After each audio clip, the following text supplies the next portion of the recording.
Bom dia, meus irmãos, graça e paz do Senhor Jesus. Hoje é domingo, dia 18 de abril de 2021 e nós estamos aqui para mais uma Escola Bíblica Dominical online. Nós estamos estudando a revista Escola Bíblica Dominical, produzida pela Convenção Batista Mineira, cujo título é Bases Bíblicas. Nós estamos conhecendo um pouco mais sobre a história e a teologia dos batistas. Hoje nós vamos estudar a lição de número 15, que tem como tema as Escrituras Sagradas. Mas antes nós vamos estar orando e pedindo que o Senhor venha nos abençoar nessa manhã. Vamos orar.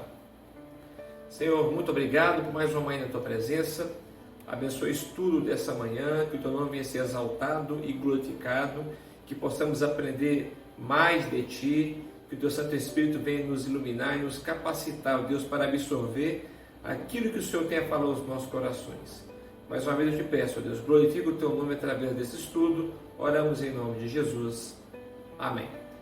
Muito bem, meus irmãos, nós vamos aprender hoje um pouco mais sobre o que a doutrina batista ela fala sobre as Escrituras Sagradas. Lembrando que nós estamos no segundo grupo de estudos da nossa revista. No primeiro grupo tivemos 13 lições e nós tratamos da história dos batistas. Nesse segundo grupo, nós temos 15 lições, iniciamos na semana passada, e o foco principal dessas 15 lições é a doutrina batista. Como falamos, nós vamos tratar nessa manhã sobre a Escritura Sagrada.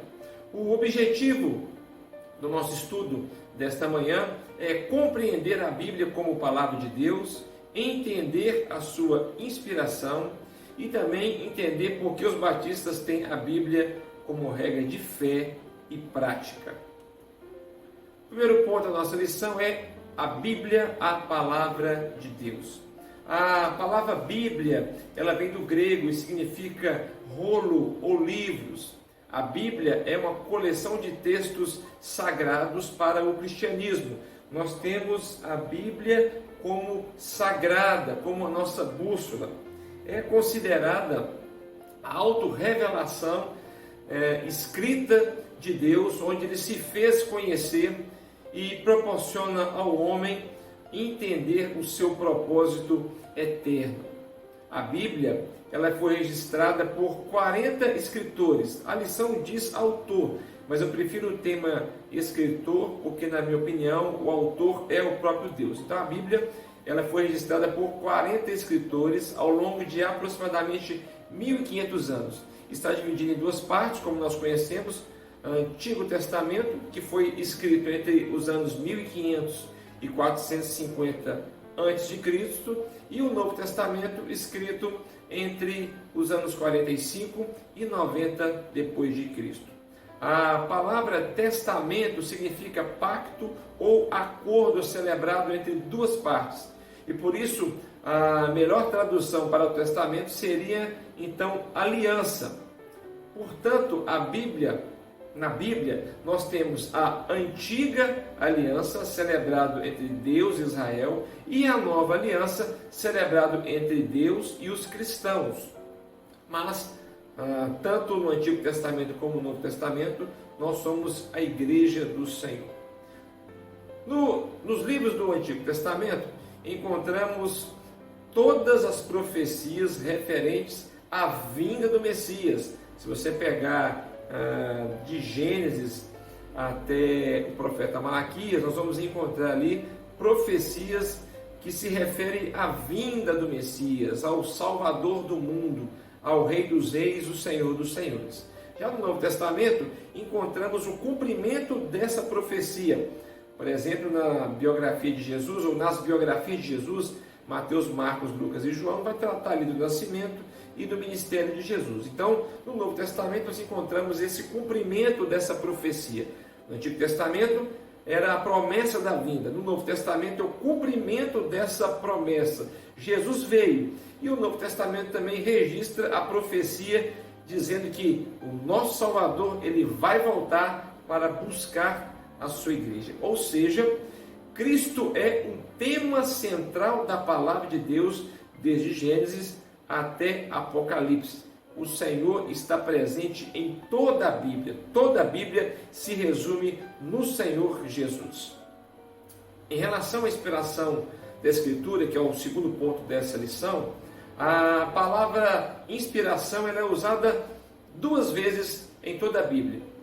No Antigo Testamento, ela significa sopro do Todo-Poderoso. No Novo Testamento, significa soprada por Deus.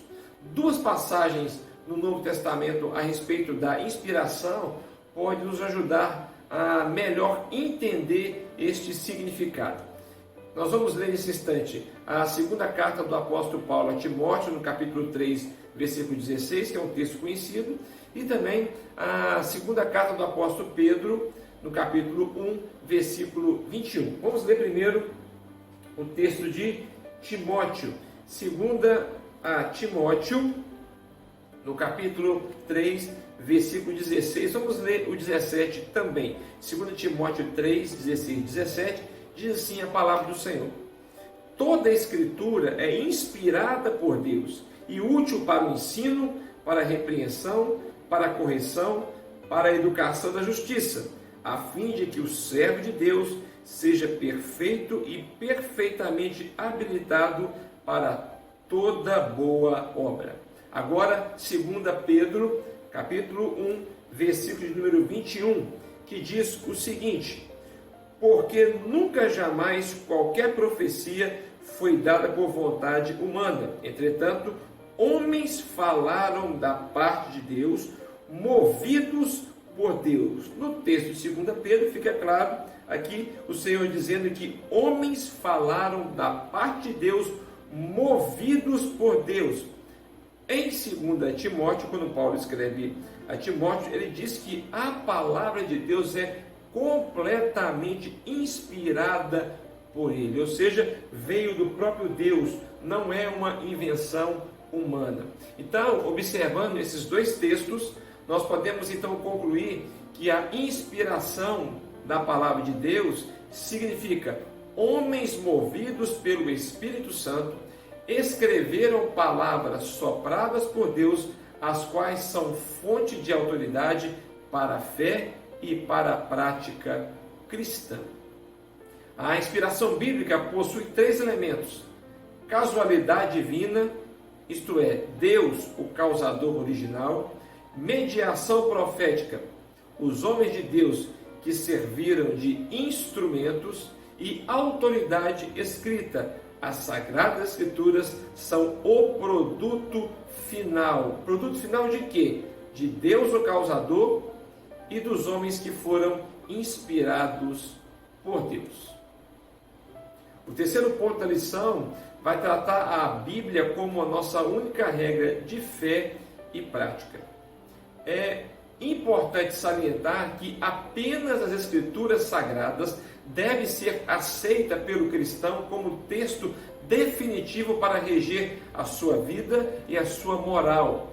Na Declaração Doutrinária da Convenção Batista Brasileira, o conceito da Bíblia como a nossa única regra de fé e prática é descrita da seguinte forma. Eu convido você a acompanhar comigo a leitura que está na página 87 da nossa revista, que vai falar exatamente do que a Declaração Doutrinária da Convenção Batista Brasileira ela define o que é ser a Bíblia como a nossa única regra de fé e prática. Página 87 da nossa lição diz o seguinte: a Bíblia fala com autoridade porque é a palavra de Deus.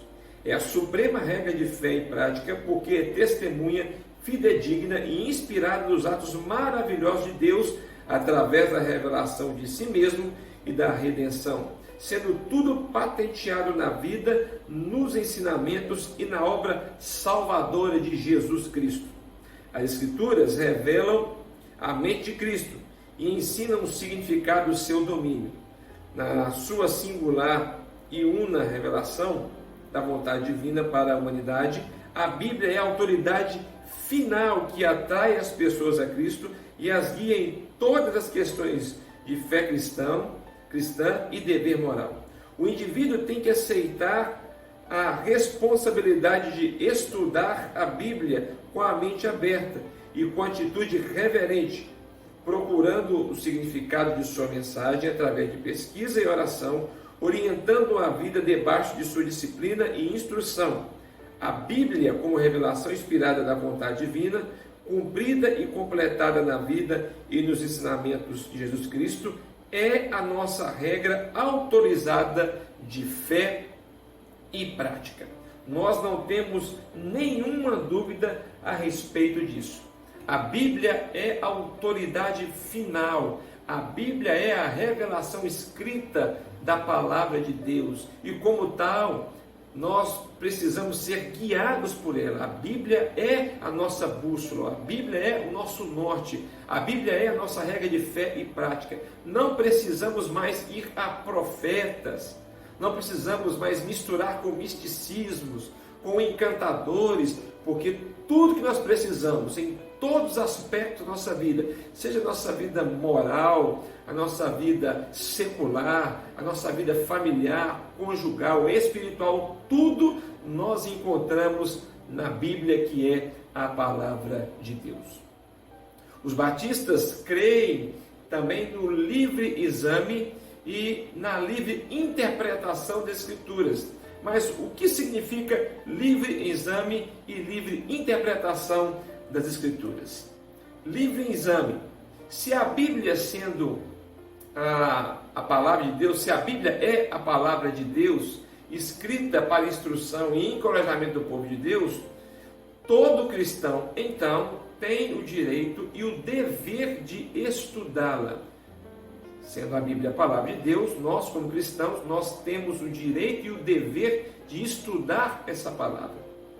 Em relação à livre interpretação, a Bíblia interpreta a si mesma.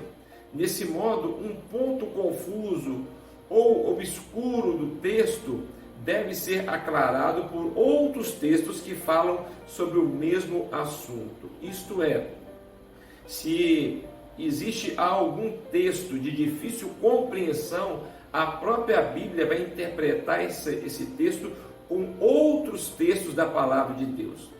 Nós precisamos deixar absolutamente claro que a Bíblia ela é infalível. Não existe erros na Bíblia, porque ela é a palavra viva e fiel do nosso Deus. Nós concluímos o estudo desta manhã dizendo que para os cristãos saber que a Bíblia é a única regra de fé e prática e que foi inspirada por Deus traz convicção ao nosso coração e alicerce à nossa fé. Precisamos examinar a Bíblia com muito zelo para que possamos compreender qual seja a boa, perfeita e a agradável vontade de Deus.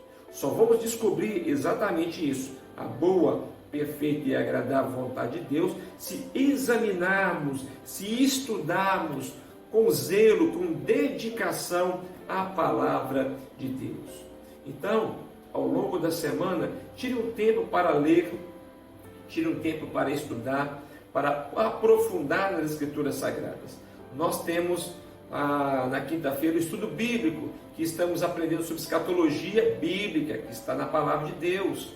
Temos a escola bíblica dominical para todas as classes, nesse tempo de suspensão das reuniões presenciais. Nós temos o nosso estudo de forma online. A juventude tem o estudo bíblico na terça-feira com o GC, ou seja, nós temos mecanismos para estudar a palavra de Deus, para aprofundar na Escritura Sagrada.